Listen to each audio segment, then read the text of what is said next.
In this golf lesson video, I'm going to give you 2 simple golf tips to help you hold more putts. One is a basic setup tip that's going to get you holding the putter in a completely different way to help with face control, distance control, and ultimately, like we said, hole more putts. The other golf tip I've got for you is a simple putting drill that's going to do the same thing. Get you controlling that face better, that distance control, to again hole more putts. Before we get into the video, if you're new to the channel, hello and welcome, and if you're a returning viewer, hello again. Quick reminder for you all, if you're not subscribed to the channel, make sure you hit that big red subscribe button, hit the thumbs up as it helps the channel, and turn your bell on so you get notified of when I upload all my new videos. So what patterns do we see with some of the best putters of all time? Steve Stricker, Brad Faxon both come to mind. Let's take a look at their putting strokes and how they're setting up.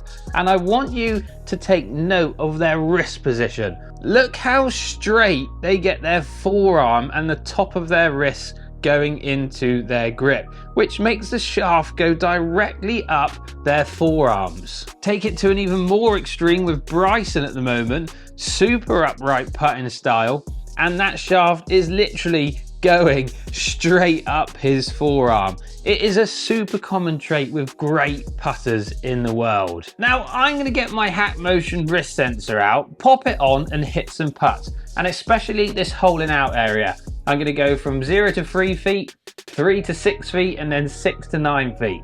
See what my wrist angles are doing, how I'm setting up, and see what stability I'm getting on the club face with my wrist angles. Are there any patterns? Are there any similarities to Stricker, Brad Faxon, Bryson, which I've already mentioned? Let's have a little look.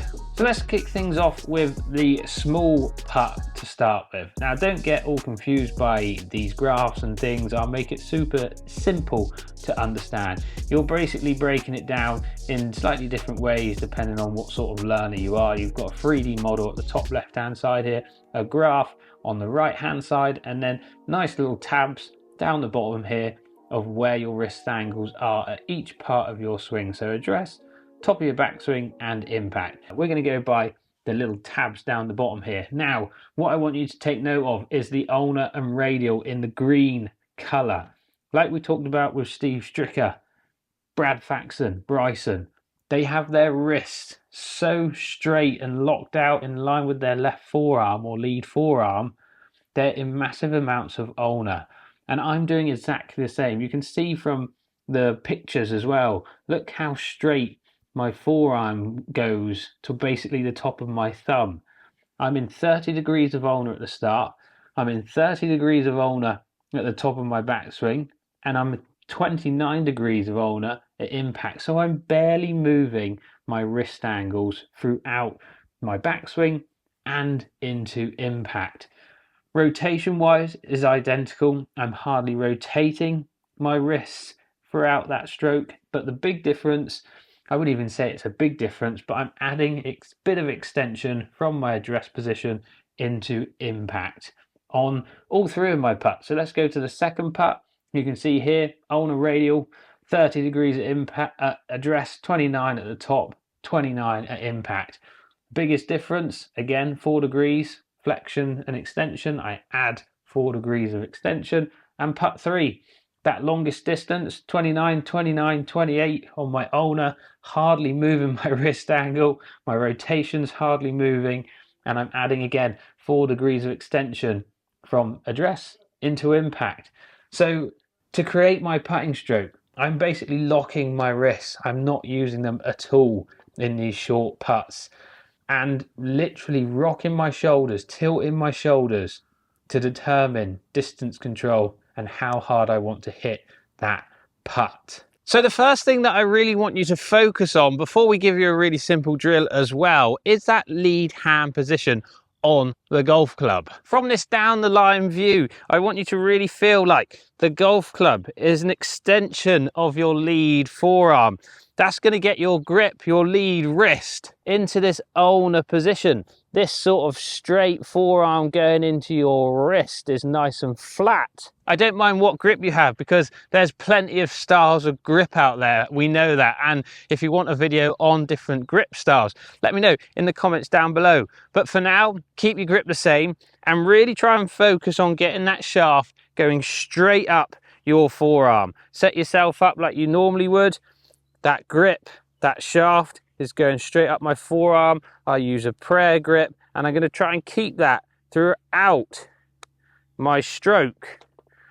Boom. If you find automatically that just helps your stroke and you get face control, you get better distance control, awesome. But here's a little simple drill that I want you to use as well to help with that too. All you need is a couple of balls. One ball you're going to hit and the other you're going to use as your training aid. The one that I want you to use as your training aid is going to go in between the putter grip and your trail wrist, okay? And the aim of the game is simply to keep it in between there. Now, any sort of wrist movement, that ball's going to drop out and you know that you're going to have severe movement in your wrists.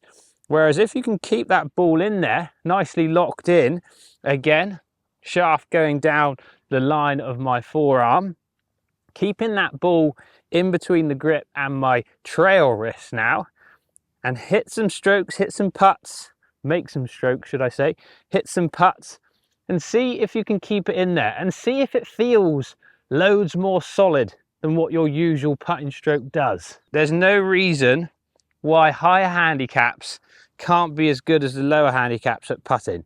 You don't have to hit the golf ball 300 yards doing this. Getting face control is going to help you start that golf ball on line more, eliminating as much wrist angle as you wrist movement as you can as well. Might also help you with a bit of distance control and get you holding a few more putts. So ball is in between grip and my trail wrist. My line of my putter shaft is up my forearm like we talked about. Let's see if I can start this ball on my line and get the right weight. I've hit it too hard on that line. Ah, shame. Not breaking as much as I thought that putt. But I can really feel, there we go, that is reducing the amount of wrist hinge that I have, making my stroke a lot more solid. Two simple golf tips there to help you improve your putting and lower those scores. Let me know in the comments down below, what do you do to improve your putting? Do you even practice your putting? Do you have time? This is one part of the game which you can probably practice at home. Let's start holding some more short putts, take those wrists out of your stroke and get these going in there more often. Before I leave you, if you're enjoying the content and the channel, make sure you hit that big red subscribe button, hit the thumbs up as it also helps the channel out, and turn your bell on so you get notified of when I upload all my new videos. Thanks all for watching. I'll see you in the next one.